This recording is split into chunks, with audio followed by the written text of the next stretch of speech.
Audio Jungle.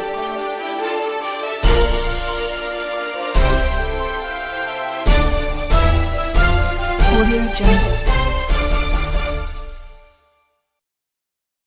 नमस्कार, स्वागत है आप सभी का इंडिया टीवी 360 में और आप देख रहे हैं जौनपुर से संवाददाता सूरज जायसवाल की रिपोर्ट। जौनपुर के सिकरारा क्षेत्र में उपचुनाव को लेकर आदित्यनाथ योगी का भाषण। मुख्यमंत्री को एक युवक ने काला झंडा दिखाने का किया प्रयास। मल्हनी उपचुनाव के लिए भाषण दे रहे मुख्यमंत्री योगी आदित्यनाथ को एक युवक ने काला झंडा दिखाने का प्रयास किया। पुलिस ने उसे दबोचकर थाने ले गई। अचानक हुई इस वारदात से कार्यक्रम में कुछ समय के लिए अफरा-तफरी मच गया। इस पर योगी ने कहा कि जब अच्छी खीर बनती है तो कंकड़ आ ही जाता है, उस कंकड़ को निगला नहीं थूक दिया जाता है। फिलहाल युवक ने सीएम को क्यों काला झंडा दिखाने का प्रयास, इसका अभी तक पता नहीं चल पाया है। लव जिहाद रोकने के लिए कानून लाएगी सरकार, योगी आदित्यनाथ। उत्तर प्रदेश विधानसभा उपचुनाव से पहले सीएम योगी आदित्यनाथ ने लव जिहाद को लेकर बड़ा ऐलान किया है। उन्होंने कहा वह लव जिहाद को रोकने के लिए सख्ती से काम करेंगे। वह प्रदेश में इसके खिलाफ प्रभावशाली कानून बनाएंगे। सीएम योगी ने इलाहाबाद हाई कोर्ट के शादी के लिए धर्म परिवर्तन वाले फैसले का जिक्र किया। मल्हनी विधानसभा के सिकरारा बाजार में आयोजित जनसभा को मुख्यमंत्री ने संबोधित किया। सीएम योगी ने कहा, इलाहाबाद हाई कोर्ट ने एक आदेश दिया है कि विवाह के लिए धर्म परिवर्तन आवश्यक नहीं है, इसको मान्यता नहीं मिलनी चाहिए। इसलिए सरकार इस पर भी निर्णय ले रही है कि हम लव जिहाद को रोकने के लिए सख्ती से काम करेंगे। हम इसके लिए एक प्रभावी कानून बनाएंगे। मैं उन लोगों को चेतावनी देता हूं जो पहचान छिपाकर हमारी बहनों की इज्जत के साथ खेलते हैं, वो सुधर जाए, नहीं तो उनकी राम नाम सत्य यात्रा शुरू होगी। उन्होंने आगे कहा कि हम मिशन शक्ति अभियान को चला रहे हैं। इस अभियान का मतलब ही यही है कि हम हर बहन बेटी को सुरक्षा को देना है। गौरतलब है कि शुक्रवार को इलाहाबाद हाई कोर्ट ने शादी के लिए धर्म परिवर्तन को लेकर एक बड़ा फैसला सुनाया था। इस दौरान कोर्ट ने कहा था, केवल शादी के लिए धर्म परिवर्तन कराना वैध नहीं है। माननीय महाराज जी की अनुमति से केवल 2 मिनट दोनों लोग स्वागत करेंगे, उसके बाद माननीय प्रदेश अध्यक्ष जी का मार्गदर्शन प्राप्त होगा। सबसे पहले माननीय उपेंद्र तिवारी जी केवल घड़ी देख के 2 मिनट। अच्छी खीर बनाई हो ना, उस खीर में एक आध पत्थर के टुकड़े निकल ही जाते हैं।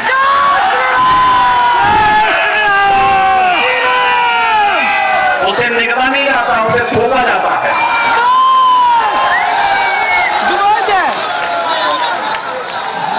तो ये अच्छी व्यवस्था जहां चल रही हो, उस व्यवस्था में इस प्रकार के कुछ नमूनों की बहुत चिंता किए बगैर हमें अपने लक्ष्य की ओर आगे बढ़ना है। उस बेहतर माहौल को हम लोग अपने स्तर पर भी एक नई ऊंचाई तक पहुंचाने का कार्य करें। आपके उम्मीदवार आपके सम्मान के नाम पर, आपकी सरकार के सम्मान के नाम पर इस जनता ने संकल्प लिया है। और मैंने कहा इन लोगों से कि हो जाओ तैयार साथियों, अभी नहीं तो कभी नहीं, और करो बार पर बार साथियों, अभी नहीं तो कभी नहीं। इस संकल्प के साथ ये जनता आई है, संकल्प लेकर आई है कि आपके सम्मान के नाम पर ये जनता आपके उम्मीदवार जिनको कमल का निशान देकर आपने इस चुनावी संग्राम में अपना प्रत्याशी बनाया है, भाई मनोज सिंह जी को जनता ने जिताने का संकल्प लेकर यहाँ पर आई है। मैं आपके तरफ से भी, भारतीय जनता पार्टी के तरफ से, उत्तर प्रदेश की सरकार के तरफ से यहाँ आए गरीबों का, किसानों का, नौजवानों का, अपनी माँ बहनों का और भाई मनोज सिंह जी की तरफ से भी आप सभी लोगों का स्वागत, अभिनंदन, वंदन करते हुए, और देश की राजनीति में आज जिस तरह से पूज्य महाराज जी ने आज गरीबों की सेवा कर एक नई इबारत राजनीति में लिखने का काम किया है, उसके लिए भी आप सबके तरफ से, पूरे मंच के तरफ से अपने पूज्य महाराज जी का दिल की समस्त सुंदर भावनाओं के साथ अभिनंदन, वंदन करते हुए मैं अपनी बात को रोकता हूं। आप सबका बहुत बहुत धन्यवाद। जय हिंद, जय भारत। ये हमारे समय भी कम हो और देश विदेश के विकास के बारे में सब बता ही चुका हूँ, हमें बताओ जरूरत ना हो, आप सब जाना।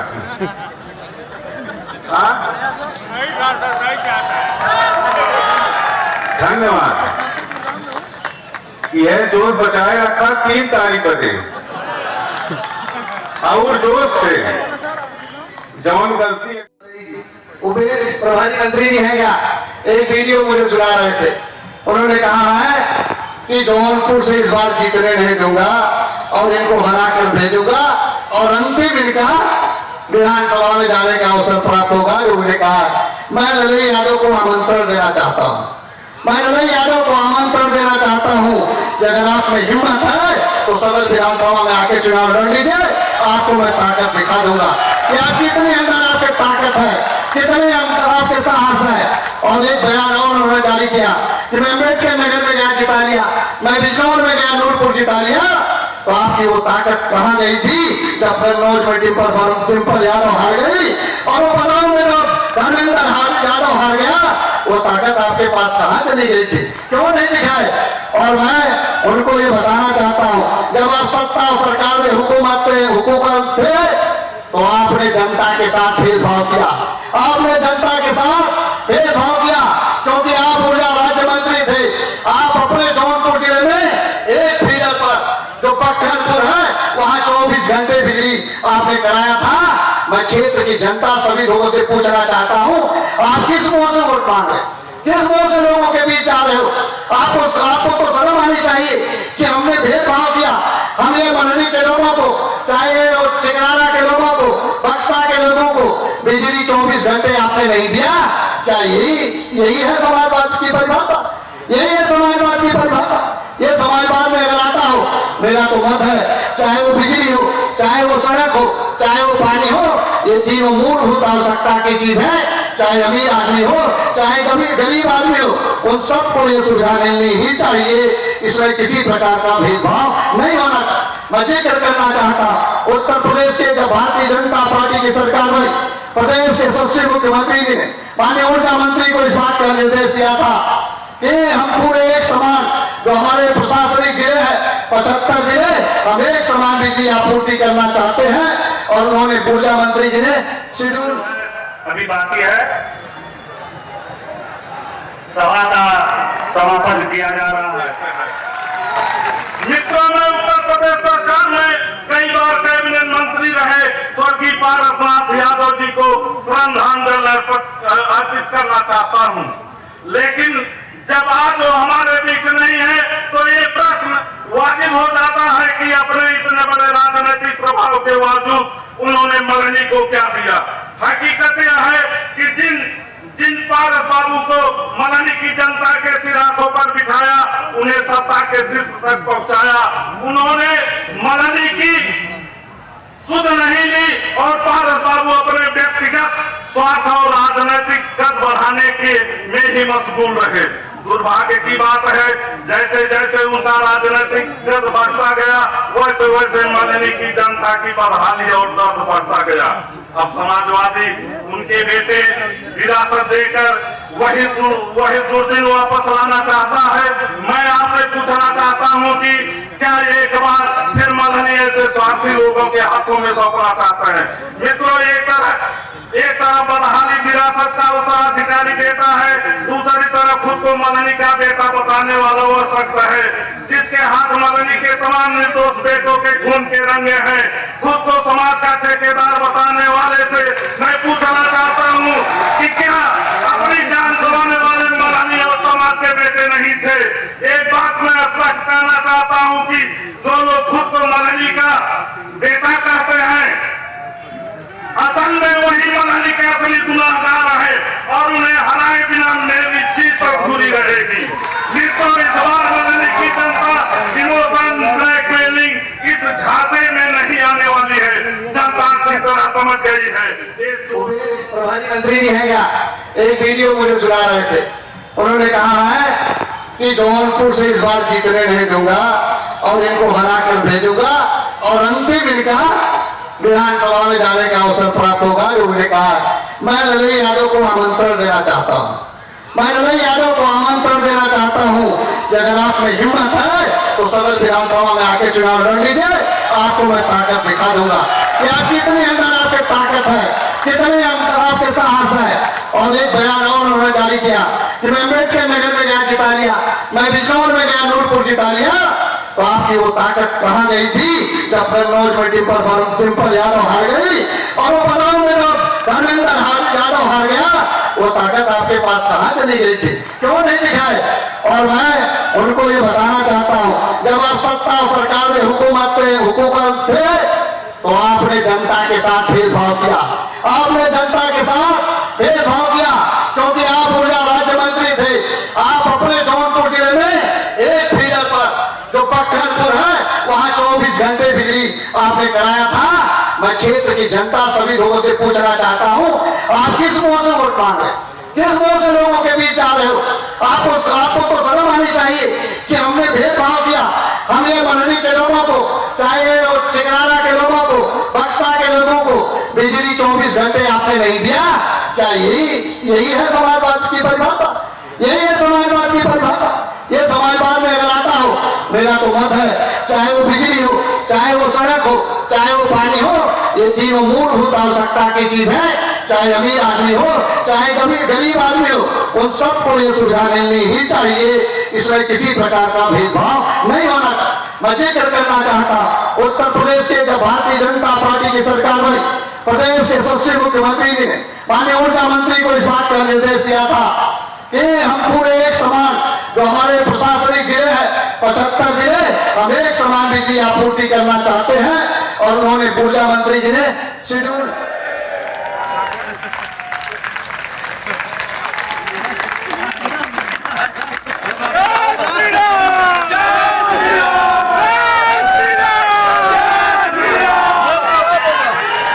बस यही कहा कि भैया हो, अपने वाणी के विराम जैसे पहले कहा, हर कर्म अपना करेंगे। अच्छा तुम तैयार है क्या? हर कर्म अपना करेंगे, ऐ वतन तेरे लिए दिल दिया है, जान भी देंगे, ऐ वतन तेरे लिए। भारत माता की, भारत माता की, वंदे वंदे, जय श्री राम। 500 साल बाद हमें भगवान के द्वारा पुनः उनका स्थान मिलल। धन्य है पूज्य योगी महाराज, धन्य है यशस्वी प्रधानमंत्री, धन्य है कार्य लोग जो बलिदान दिए। 500 साल बाद मेरे प्रभु राम को घर मिला। जय श्री राम। धन्यवाद सांसद रवि किशन जी। ज्ञान ई बेर मच चुकी है। तो हमके कहल गए थाली में छेद, तो हम बोले कौन थाली हो? हम तो अपन खुद एगो थाली बनेगी, भोजपुरिया थाली, जेकरा में हमारे समाज लिट्टी चोखा डले और मुंह खाए।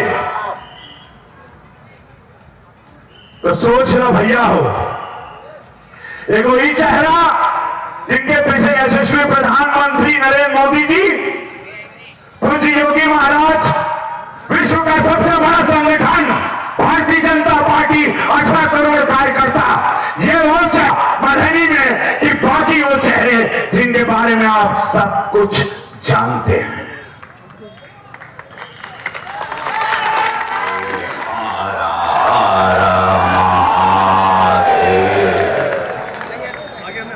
जिंदगी झंडवा विपक्षी लोग के कौने बात के खमंडवा हो। मंचासीन मंत्रीगण, केंद्रीय मंत्रीगण, राज्य सरकार के मंत्रीगण अद्भुत बाड़न सब। एक बार जोरदार ताली सब मंचासीन लोग खाते। धुड़िया उड़ाया है ऐसा, मूड़ी मूड़ी मूड़ी मूड़ी, कोई मूड़िया लौकाता हो।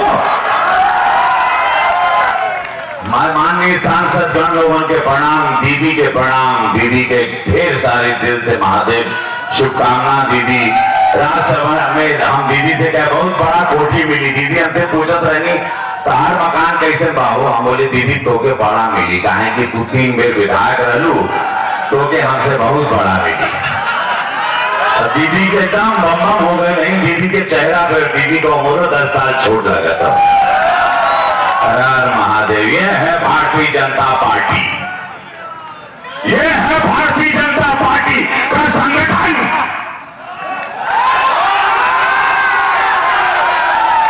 जमीन से उठाते हैं कार्यकर्ता को।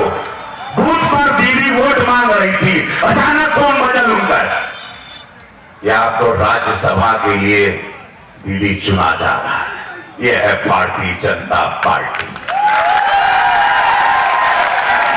माननीय सांसद गण बहुत सारे, अद्भुत सारे हमारे मित्र हैं, हमारे बगल में बैठे ना, सब साथी हैं, सबको मैं प्रणाम करूंगा। माननीय विधायक गण सब इतना अच्छा अच्छा बोल रहे हैं, सब अद्भुत सारे लोग, सारे दिग्गज बैठे हैं इस मंच पर, और सबसे बड़े दिग्गज हमें उड़ के आ रहा है।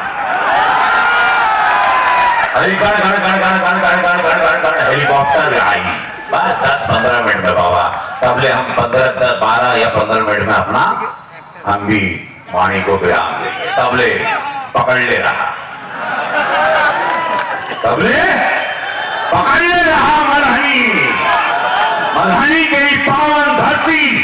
हम रवि किशन शुक्ल जौनपुर तहसील के नाकर एगो पुजारी, एगो गरीब ब्राह्मण का लड़का मिट्टी के घर से निकला, अपनी लड़ाई लड़ी, महादेव का नाम लेता रहा, भोजपुरी का लड़ाई लड़े, पूरे देश को जनवाया भोजपुरी का आवाज। पंडित जी बताएं ना बिया कब हुई? कुल माई बही लोग आए बाड़ी, वाह ऐसा आनंद हम सोचे नहीं थे। जगह नहीं है, जहां तक है वहां तक लोग हैं, हेलीकॉप्टर के पास भी हैं, यहां भी हैं, वहां भी हैं।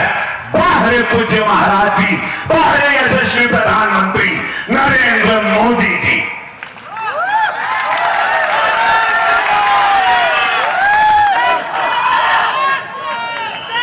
भैया हो,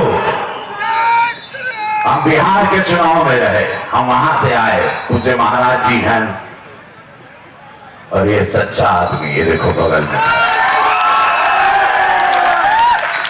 इनके चेहरे का ललाट देखा। गलती मत करिए भैया हो, ये वक्त चुनाव में हमेशा भारतीय जनता पार्टी के वोटर गलती कर देता।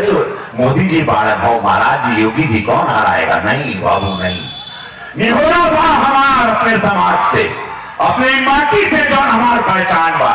इस जौनपुर की माटी को पूरे दुनिया में हमने जनवाया कि रवि किशन जौनपुर का है। पूरा देश, पूरा विश्व जाना। भगवान लड़का सामने खड़ा हो, हाथ जोड़ के अपने समाज से, अपने माटी से,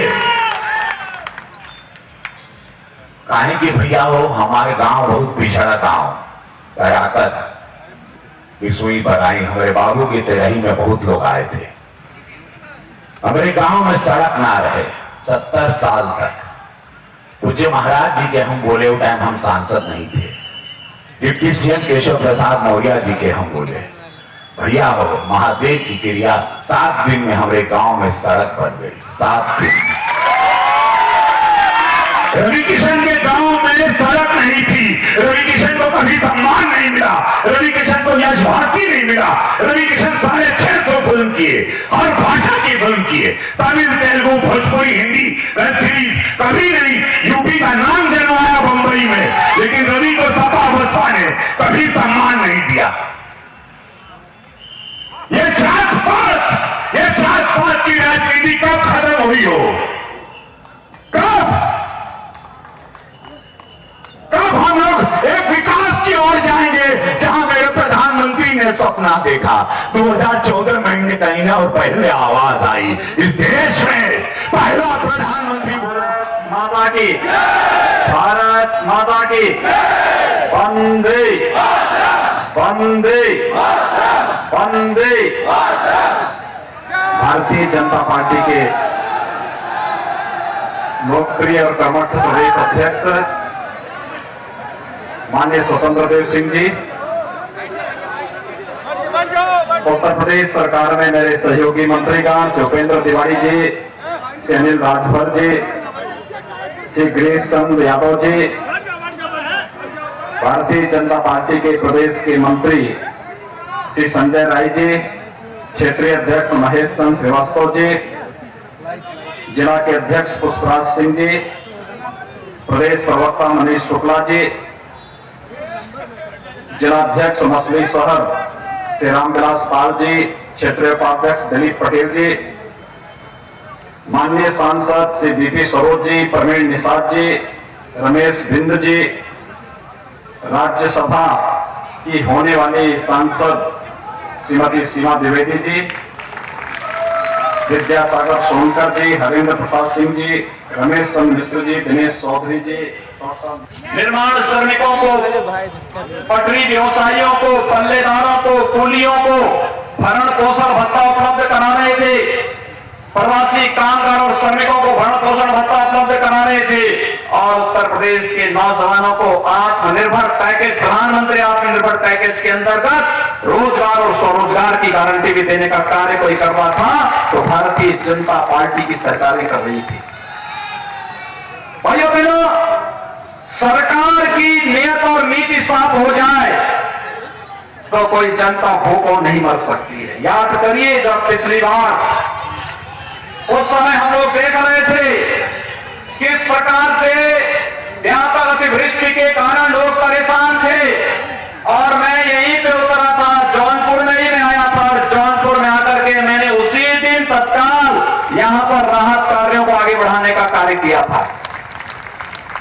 यानी अब ये नहीं लगता, मुझे याद है जब 2017 में हमारी सरकार आई थी तो 2015 का जो हुदहुद साइक्लोन आया था उसका 2017 में तब तक उसका मुआवजा किसानों को नहीं मिल पाया था, यानी 2 वर्ष तक मुआवजा नहीं मिलता था।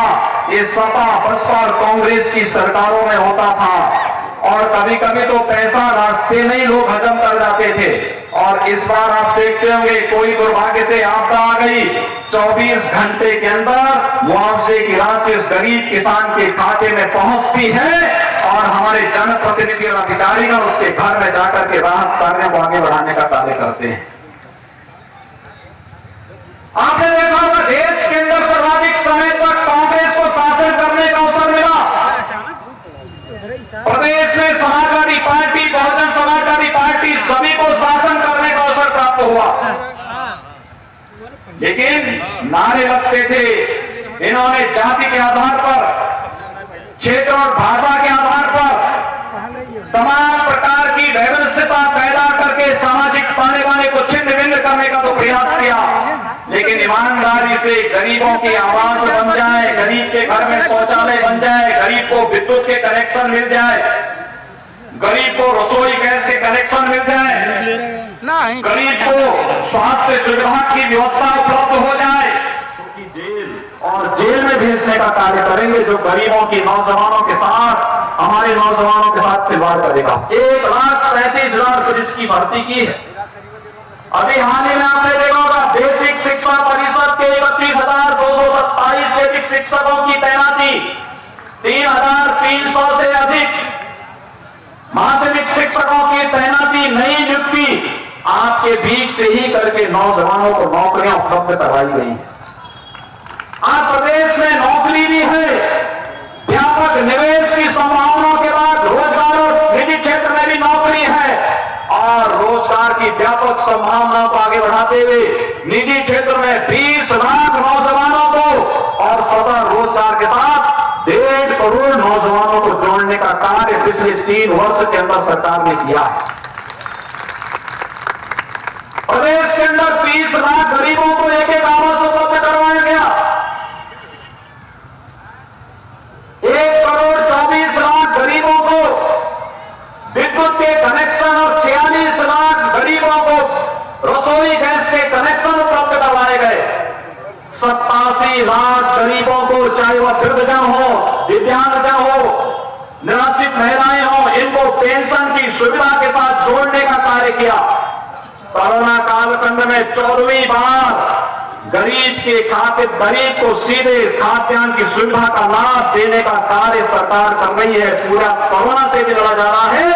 इतनी बड़ी आबादी है, और इतनी बड़ी आबादी में आप इस बात को देख रहे होंगे कि सबसे बेहतर परिणाम उत्तर प्रदेश का है। सरकार ने अपनी योजनाओं का आधार जाति को तो नहीं बनाया। हमने जाति के नाम पर वोट नहीं, जाति के नाम पर कोई योजना नहीं दी। हमने सबका साथ सबका विकास। जब सबका साथ और सबके विकास का कार्य है तो भाइयों बहनों, वोट भी सबका भारतीय जनता पार्टी को पड़ना चाहिए।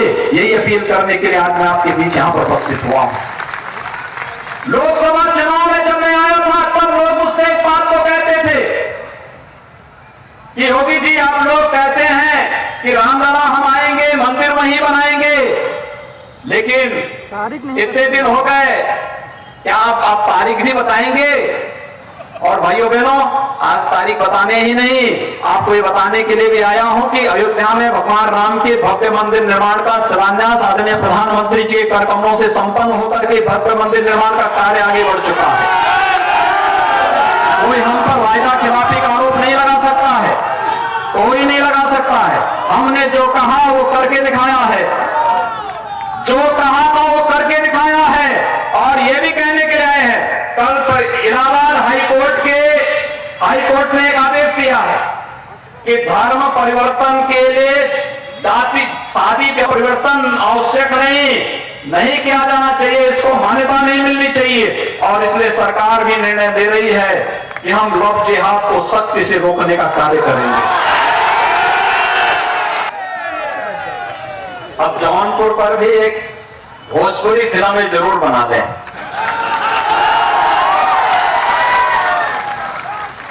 और जिसमें जौनपुर की इमरती और जौनपुर के इत्र, इसका खूब प्रचार हो। दूसरा, राज्यसभा के लिए हम लोगों को जब प्रदेश की किसी बेटी को भेजना था तो हम लोगों ने श्रीमती सीमा द्विवेदी को ही यहां से बनाकर के भेजा है, प्रत्याशी बनाया है। और भाइयों बहनों, एक सामान्य कार्यकर्ता भी भारतीय जनता पार्टी का प्रत्याशी बन सकता है, बशर्ते वह ईमानदारी के साथ जनता की सेवा के लिए प्रतिबद्ध है। तो मनोज कुमार सिंह को मनाने से भारतीय जनता पार्टी ने बेटियों का भी सम्मान होगा। आज के अवसर पर भाइयों बहनों, इसीलिए गरीब किसान नौजवान के बेटे को यहाँ पर भारतीय जनता पार्टी ने अपने प्रत्याशी के रूप में आपके बीच उतारा है। मनोज कुमार सिंह जी एक छात्र नेता रहे हैं, सीधे साधे जनता से जुड़े हुए, किसानों से जुड़े हुए, नौजवानों से जुड़े हुए, निस्वार्थ भाव के साथ जनता के हितों के लिए कार्य करने वाले। और मैं मौलानी विधानसभा क्षेत्र की जनता से इस बारे में अपील करूंगा, जनता के हित के लिए ईमानदारी से कार्य करने वाले लोगों को समर्थन मिलना ही चाहिए। और ये जनता की पीड़ा को जानते हैं, किसानों की पीड़ा को जानते हैं, नौजवानों की पीड़ा को जानते हैं। और नौजवानों और किसानों की पीड़ा के साथ आपके साथ सहभागी बनने के लिए जितनी भारी संख्या में आप लोग यहां पर आए हैं, आप सबसे मेरी अपील है, याद रखना, भारतीय जनता पार्टी वो पार्टी है जिसमें बूथ का एक कार्यकर्ता विधायक भी बन सकता है, सांसद भी बन सकता है, प्रदेश अध्यक्ष भी बन सकता है, मुख्यमंत्री भी बन सकता है, राष्ट्रीय अध्यक्ष भी बन सकता है और प्रधानमंत्री भी बन सकता है। पार्टी में संभव है। और दूसरी बात, विकास के अभियान त्वरित गति से आगे बढ़ते हुए दिखाई दे रहे हैं। एक एक कार्यक्रम, नित्य नए आयोजनों को आगे बढ़ाते हुए हमारी सहानुभूति एक गरीब के प्रति है, किसान के प्रति है, नौजवान के प्रति है, महिलाओं के प्रति है, समाज के प्रत्येक तबके के प्रति है। हमारी सहानुभूति का आधार कोई अपराधी, कोई माफिया, कोई गुंडा नहीं हो सकता है। लेकिन समाजवादी पार्टी की सोच क्या है? आपने 3 दिन पहले समाजवादी पार्टी के राष्ट्रीय अध्यक्ष का एक वक्तव्य सुना होगा। आपने देखा होगा जो गोडसे, जो अपराधी, जो माफिया प्रदेश के अंदर गरीबों और व्यापारियों की संपत्ति को कब्जा करके अपनी हवेलियां खड़ी करते थे, इस समय कितनी मजबूती के साथ उनकी छाती पर शासन का बुलडोजर चल रहा है, तो आप देख ही रहे होंगे। रोज नई नई बातें आपको किस्से कहानी सुनने को मिल रहे होंगे। और लेकिन भाइयों बहनों, आपने देखा होगा जब ये कार्य हो रहा है तो किसान को अच्छा लग रहा है, नौजवान को अच्छा लग रहा है, हमारी माताओं को, बहनों को अच्छा लग रहा है, प्रदेश का व्यापारी खुश है। लेकिन समाजवादी पार्टी को पीड़ा हो रही है कि माफियाओं के ऊपर ये सब कार्रवाई क्यों हो रही है। यानी उनकी सहानुभूति गांव के लिए नहीं, किसान के लिए नहीं, नौजवान के लिए नहीं, महिलाओं के लिए नहीं, समाज के विभिन्न तबके के लिए नहीं, उनकी सहानुभूति माफियाओं के प्रति है। और माफियाओं के प्रति सहानुभूति रखने वाली समाजवादी पार्टी को क्या हमारा वोट जाना चाहिए क्या? मैं आपसे